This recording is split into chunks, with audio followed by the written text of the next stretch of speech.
அது அந்த ஊர்ல வந்து வைக்கும் பொழுது பொங்கலுக்கு நீங்க வருவீங்களான்னு என்ன கேட்டாங்க. கண்டிப்பா நான் வர்றேன்னு சொன்னேன். எல்லா வருஷமும் பொங்கல்ல வீட்டுல இருக்கோம். இந்த வருஷம் உங்களோட இருக்கேன். எனக்கு ஒன்றும் பிரச்சனை இல்லை என்று வந்தேன்.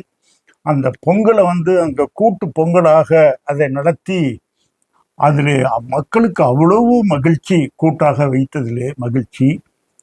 அப்பொழுதுதான் இந்த ஸ்கோப் என்ற நிறுவனத்தை துவங்க வேண்டும், நாமும் நிறைய செய்ய வேண்டும் என்று சொல்லி முசிறி ஒன்றியத்தை தேர்வு செய்து 1986 ஸ்கோப் என்ற நிறுவனத்தை, society for community organisation and people's education SCOPE என்ற நிறுவனத்தை ட்ரஸ்ட் ஆக்டிலே அதை பதிவு செய்து அந்த நிறுவனத்தை தொடங்கினேன்.